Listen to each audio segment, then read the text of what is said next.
Tabe, beriba kareba, semoga Anda selalu sehat dan tetap bersemangat.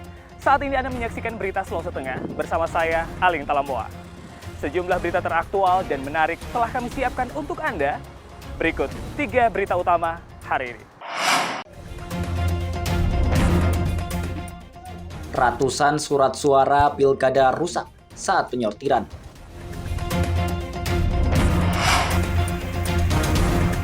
Dua remaja di Kecamatan Palasa hanyut terseret arus air terjun.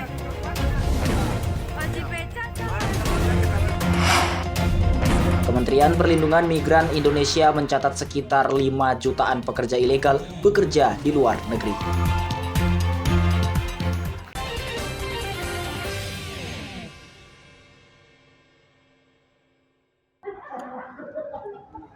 Ratusan surat suara wali kota dan wakil wali kota Palu, gubernur dan wakil gubernur Sulawesi Tengah untuk pemilihan kepala daerah di kota Palu ditemukan rusak.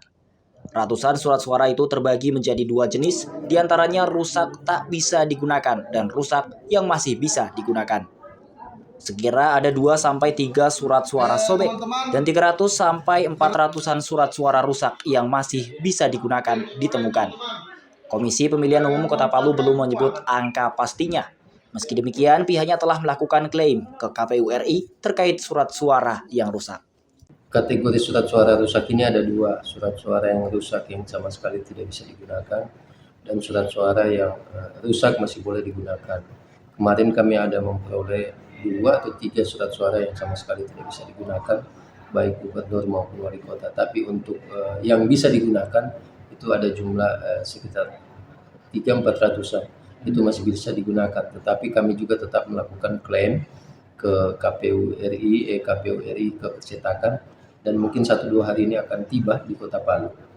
Antisipasi yang surat suara yang rusak dapat dipakai itu, kalau misalnya terjadi sesuatu terhadap surat suara yang kita klaim lambat, maka kita mengambil keputusan tetap menggunakan yang rusak tapi boleh digunakan. Tapi itu pilihan terakhir. Informasi 1-2 hari ini surat suara yang kami minta diklaim sudah akan tiba di Kota Palu melalui udara.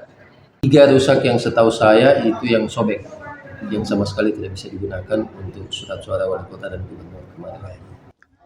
Pengganti surat suara yang rusak akan segera datang, sementara yang rusak akan segera dimusnahkan terjadwal pada 26 November 2024 mendatang.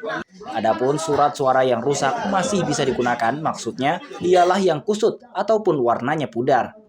Pada jenis itu dapat digunakan sebagai antisipasi bila kedatangan pengganti yang baru lambat.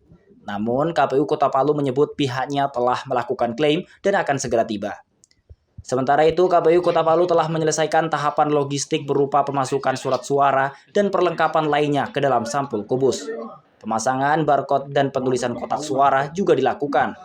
Proses ini melibatkan PPK dan PPS yang dilakukan secara bergilir tiap-tiap kecamatan sekota Palu. Prosesnya rampung pada 17 November 2024 kemarin. Syahrul Cahya melaporkan dari Palu. Debat ketiga pasangan calon Bupati dan Wakil Bupati Tojo Una-Una digelar Minggu siang. Debat terakhir ini mengangkat tema memperkokoh negara kesatuan Republik Indonesia dan kebangsaan melalui penyelarasan pelaksanaan pembangunan di kabupaten, provinsi, dan nasional. Debat yang digelar di salah satu hotel di Kota Palu ini berlangsung lebih menarik dibanding 2 debat sebelumnya. Keempat pasangan calon menawarkan program serta menunjukkan kemampuan beradu ide dan gagasan. Tujuannya untuk menarik simpati masyarakat agar dipilih pada Pilkada serentak 27 November 2024. Yang menarik dalam kali ini, ada sejumlah isu yang diperdebatkan pasangan calon, antara lain mutasi pegawai dan distribusi anggaran yang tidak merata pada pemerintahan sebelumnya. Selain itu, beberapa paslon mengkritisi sejumlah kebijakan bupati sebelumnya yang tidak pro rakyat. Namun selain kritikan tersebut, isu pengelolaan sektor pariwisata menjadi ajang adu program dari para pasangan calon. Mengingat Kabupaten Tojo Una-Una merupakan salah satu daerah yang memiliki potensi wisata sangat besar dan sudah mendunia. Debat yang berlangsung selama 2 jam lebih ini berjalan aman dan lancar. Meski sesekali pihak panitia debat harus menenangkan para pendukung pasangan calon yang sesekali meneriakkan yel-yel di tengah debat berlangsung. Puluhan personel keamanan disiagakan mengawal jalannya debat hingga tuntas. Tentunya kami KPU untuk memastikan pelaksanaan pilkada itu berjalan langsung jujur. Maka dari kesiapan SDM, rekrutmen badan ad hoc yang benar-benar mampu dalam menjadi penyelenggara. Dan setelah itu tentunya kami melakukan fintech dan secara masif melakukan sosialisasi di masyarakat berdasarkan segmentasi yang telah tertuang di dalam aturan perundang-undangan. Ya, seperti halnya pendidikan pemilih yang sejauh ini sudah dilaksanakan, itu bentuk daripada upaya KPU Tojo dalam meningkatkan partisipasi masyarakat dengan bekerja sama atau menggandeng pihak-pihak yang kompeten. Ketua KPU Kabupaten Tojo Una-Una Ahdin El Nondo mengatakan pihaknya berharap pilkada di Kabupaten Tojo Una-Una berjalan aman, damai, sejuk, dan sukses. Untuk meningkatkan partisipasi pemilihan pada pilkada kali ini, KPU Tojo Una-Una secara intensif melakukan sosialisasi dengan melibatkan berbagai pihak. Syamsuddin Tobone melaporkan dari Tojo Una-Una. Hari pemungutan suara pada pemilihan kepala daerah serentak sekira sepekan lagi. Persiapan para penyelenggara pilkada terus dipermantap, utamanya bagi para panitia pemilih kecamatan, panitia pemungutan suara, hingga kelompok penyelenggara pemungutan suara. Komisi Pemilihan Umum Provinsi Sulawesi Tengah menekankan pentingnya mitigasi menjelang tahapan pemungutan suara pada 27 November 2024 nanti. Beberapa potensi permasalahan perlu menjadi perhatian serius, berkaca dari tahapan pemilihan umum sebelumnya. Komisioner Divisi Teknis Penyelenggara Pemilu KPU Sulteng, Christian Adiputra Aurwo, menyebut ada beberapa potensi permasalahan yang perlu dimitigasi. Di antaranya berkaitan dengan logistik, TPS di wilayah daerah terpencil, pemungutan suara ulang, hingga proses rekapitulasi pungut hitung. Jadi mitigasi dalam hal ini adalah kita akan membahas dan menggali seluruh permasalahan yang terjadi baik di pemilu 2024 maupun pemilihan yang terakhir tahun 2020. Tujuannya adalah untuk mendapatkan satu solusi sehingga nanti seluruh permasalahan yang terjadi di yang lalu itu bisa kita atasi di pemilihan kali ini. Yang pertama, kalau berkaitan dengan logistik itu kan pertama proses pengesetan di gudang. Itu kan butuh strategi khusus supaya surat suara tidak berkurang misalnya atau ada logistik yang lain yang tidak ada dalam kota. Itu yang pertama. Kedua, persoalan distribusi.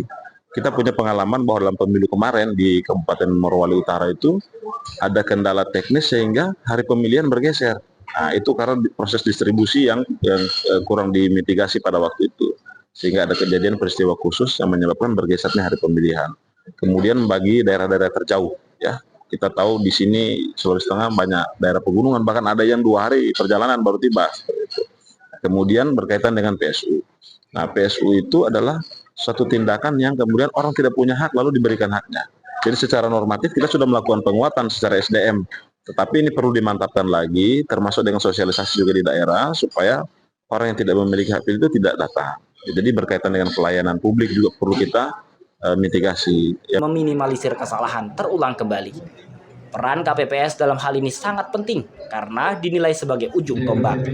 Pada saat ini, KPU Kabupaten Kota se-Sulawesi Tengah merampungkan kesiapan logistik mulai dari sortir, masukan surat suara dan perlengkapannya, hingga proses distribusi pada 1 hari menjelang pemungutan suara nantinya.